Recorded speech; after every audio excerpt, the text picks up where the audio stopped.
Hey friends, welcome back to the channel. Today we're going to look at how Christmas 2023 can ruin your finances for 2024. I'll lay out how it can go wrong, and then I'll give you some practical tips to make sure it doesn't. I'm Bill Verbaco, and you found Your Family Money Coach, where we help people build hope, gain clarity, and have peace with their money. The Christmas season is a great time to spend extra time with family and friends, and it usually involves buying presents. But here's the problem. If you're not careful, you could be paying for Christmas 2023 well into 2024 and beyond. A high percentage of Canadians are spending $1,000 or more beyond what they budgeted, meaning they thought they were going to spend something for Christmas and they spent $1,000 or more beyond that number. This can present a critical issue if people don't plan their spending with wisdom and the future in mind. So let's think about someone who's maybe planning to spend $1,000 for Christmas. We've got that someone spending about $550 on gifts, $250 for travel, and the last $200 on food that they would buy for gatherings with family and friends.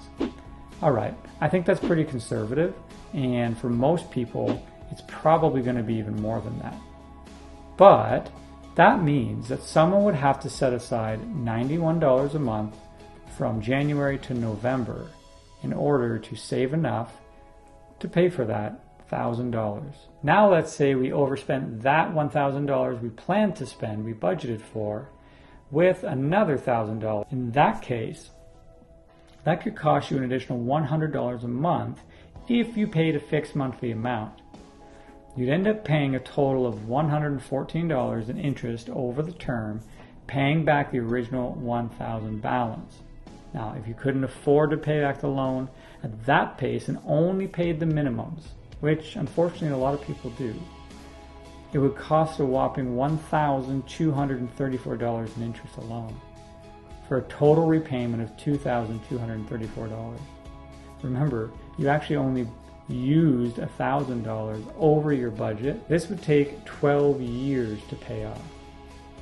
Just think. Christmas 2023, we overspend by $1,000 and put that on credit.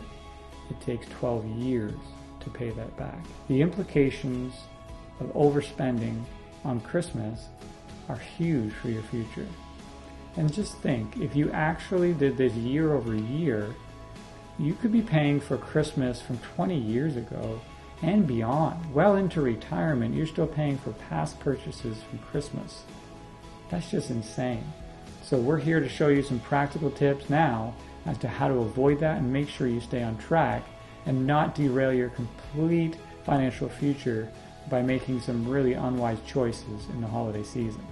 So at the beginning of this video, I told you we'd have some practical tips helping you to make sure you avoid the mistakes of overspending or worse, not having any budget whatsoever for Christmas.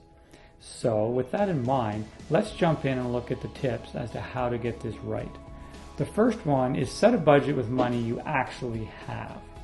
There's no use budgeting money that you don't have or money that you're borrowing. You've got to make a promise to yourself, and if you're married, to your spouse, that this holiday season you will not go into debt. Debt is off the table. That means credit cards, loans, deferring payments for other things. We got to make sure when we're doing this budget that we use money we have and we've taken care of our four walls. Our housing, transportation, food, and utilities. These have to be secure before we budget any money for Christmas. The second thing is write out a list of all the names of the people that you need to buy for this year. Then, beside each person, after putting at the very top of the page, you're going to write the amount of your budget for Christmas, and in our example we used $1,000, $550 was for gifts. Okay, so we write $550 at the top of our paper, and beside Uncle Joe and Aunt Sally and each of the kids and anyone you're going to buy for. Of course, those are made-up names. You're going to write the dollar amount you're going to spend on those people.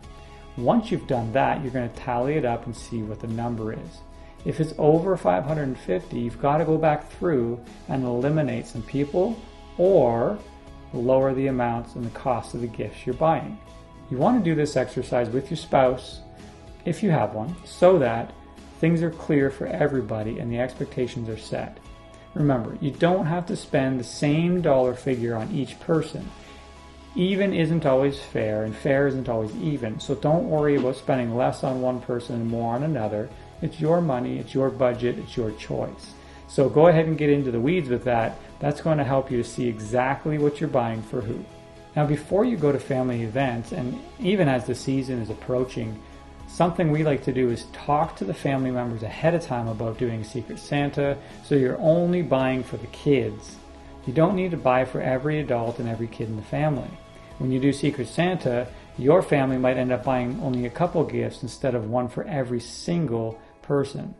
So it can save you a lot of money, and let's be honest, we all get way more stuff than we need anyways, and especially the kids. So making sure they have something is great, but doing it this way with a Secret Santa setup is going to allow you to save funds and make sure you can spend the money where you need to and not go into debt this season. The last tip we have for you today is about how to buy things for less. So that might be secondhand, that might be homemade gifts. It's up to you really, but check your local consignment stores and see if there's things that you can buy for people that are less expensive but still very valuable to them because they're going to speak right to what they want. It's more of a treasure hunt. It can be a lot of fun to find hidden gems but get them at a fraction of the price. No one's going to know. You know what another really great gift is? Sometimes making a donation to an organization that you trust can really add benefit to someone else's life, and it cuts back on clutter in your friend or family's home that they don't need anyways. So consider doing that, where you can donate even $5 towards a good cause that you trust, and then you've got this humanitarian thing going on where you're helping to rescue lives and transform communities. And you've done that on behalf of a family member. It's a great way to cut back expenses while still really blessing someone. And I think your family and friends would really enjoy that as well. So as we wrap up, remember, we need a budget. We need to make sure we understand what we're going to spend. We need to understand the consequences if we overspend or go way outside of things, especially if we go into debt for this time of year. So if you haven't been putting money aside all year, preparing to spend money at Christmas time, have a serious look at what you can truly afford to spend. Your family and friends will understand if you have to scale back gift giving this holiday season so that you don't go into debt. It's important, and they'll understand. So with all that said, I want you to consider what would it look like to start thinking about Christmas 2024 now. I mean, I know we're in 2023 and Christmas is coming, but what if we started planning for next year already? And just a basic plan, starting to put some money away each month in a separate account. It can be a high yield savings account. Keep it somewhere away from your regular checking so that you're not tempted to spend it, and earmark it for Christmas. This time next year, you'll have all the money you need in order to fund the gifts you want to buy, the travel you want to do, and the food you want to eat while you're together with friends and family. The reality is, if you don't plan it that way, you're always going to stumble at this time of year. You're going to feel guilty, you're going to feel tempted, and there's a chance you're going to go into debt and set yourself back for the next year or more, trying to cover off those expenses from one holiday season to the next. If you're not yet on a budget, or you're feeling overwhelmed by the Christmas season and all the spending, and you'd like some help with that, we want to help you. We're here for that. That's what we do. So we can do a financial audit with you. We can look at your budget. We can help you plan for next year now so that you've got that plan in place like we talked about. If that's interesting to you and you'd like to, you can reach out over direct message, or you can email me at yourfamilymoneycoach@gmail.com. Until next time, we'll see you guys around. Have a Merry Christmas, and I can't wait to hear how your cash-based Christmas goes.